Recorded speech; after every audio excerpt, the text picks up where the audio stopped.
एक बार की बात है, एक शहर में एक छोटा सा परिवार रहता था। उस परिवार में विनोद, उसकी बूढ़ी माँ और बीवी लता रहते थे। विनोद एक ऑफिस में मामूली सी जॉब किया करता था। विनोद और लता एक दूसरे के साथ बहुत हंसी खुशी रह रहे थे, पर उनके जीवन में बस एक चीज की कमी थी, वो ये कि उनका कोई भी बच्चा नहीं था। एक दिन लता अपने कमरे में बैठी रो रही थी, तभी उसकी सास वहाँ आती है।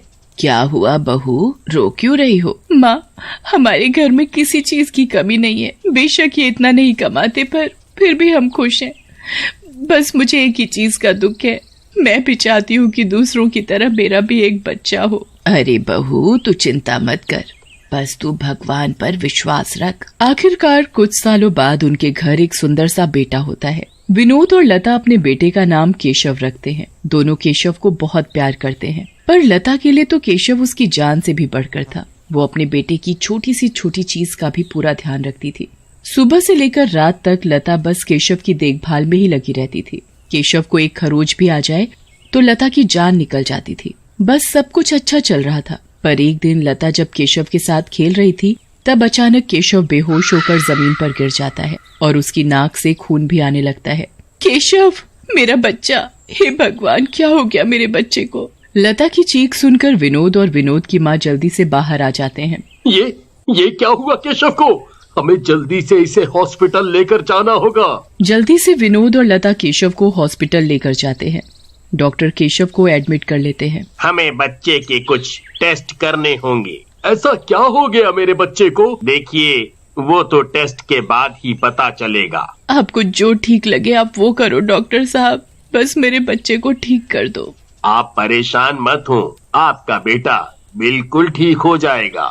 डॉक्टर केशव के कुछ टेस्ट करते हैं और रिपोर्ट आने पर पता चलता है कि केशव को ब्रेन ट्यूमर है।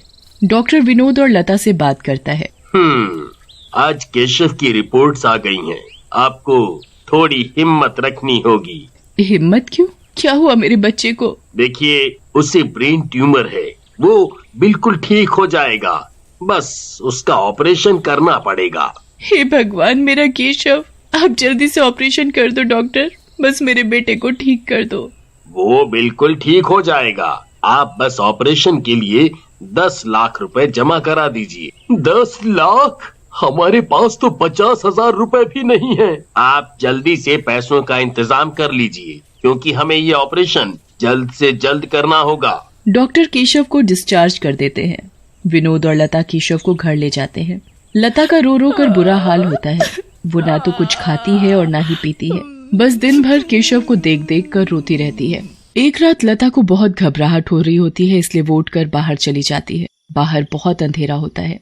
लता ताजी हवा लेने के लिए थोड़ा आगे निकल जाती है। वो चलते चलते थोड़ा थक जाती है, इसलिए एक पीपल के पेड़ के नीचे बैठ जाती है। कुछ देर बाद उसे फिर से केशव का ख्याल आ जाता है और वो जोर जोर से रोने लगती है।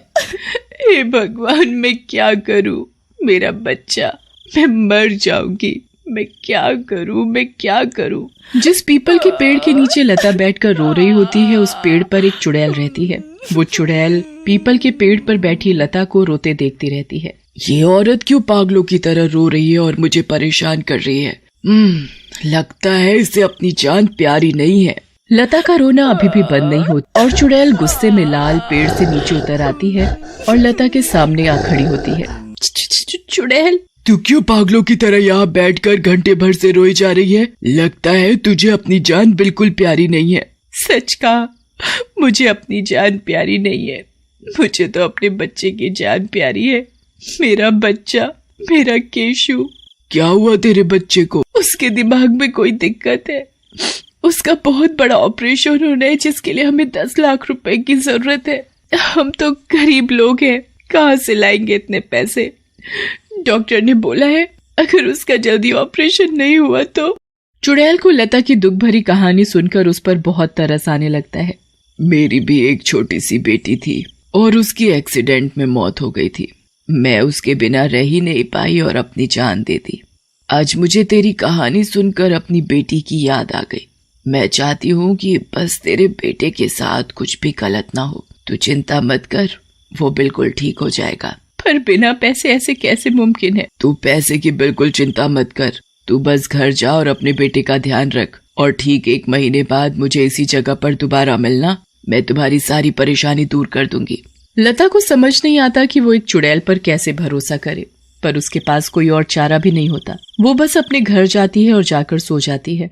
इधर चुड़ैल रात भर सुबह होने का इंतजार करती रहती है और जैसे ही सुबह होती है वो जादू से एक गरीब औरत में बदल जाती है जिसके कपड़े फटे हुए होते हैं। उसके बाद वो रेलवे स्टेशन पर जाकर भीख मांगने लगती है।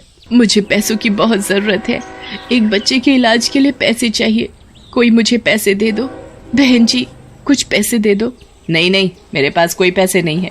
चुड़ैल एक एक करके सबके पास जाकर पैसे मांगती है। वो लोगों के आगे हाथ फैलाती है पर उसे कोई पैसे नहीं देता। अरे भाई साहब, कोई तो मुझे पैसे दे दो, मुझे सच में पैसों की बहुत जरूरत है। एक बच्चे के इलाज के लिए मुझे पैसों की बहुत जरूरत है। अगर पैसों का इंतजाम नहीं हुआ तो वो बच्चा बिना इलाज के मर जाएगा। ऐसी बहुत कहानियाँ सुनी है मैंने, कोई जरूरत नहीं है तुझे पैसों की। चल चल निकल यहाँ से।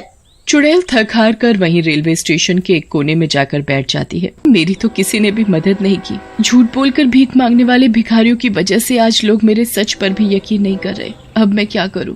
चुड़ैल वहां बैठकर बस उस बच्चे की मदद के बारे में सोचती रहती है। फिर वो सोचते सोचते एक गाना गुनगुनाने लगती है।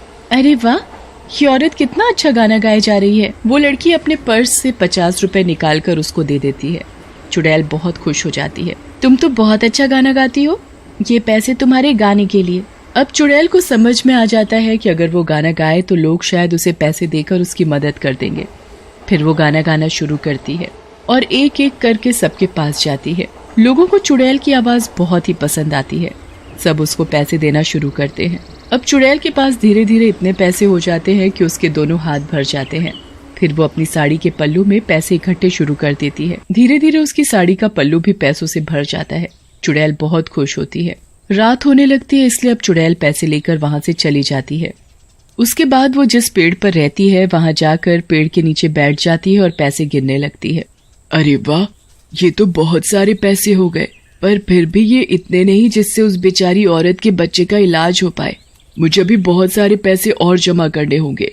कोई नहीं, मैं कल फिर सुबह जल्दी उठूंगी और फिर से रेलवे स्टेशन पर जाकर भीख मांगूंगी।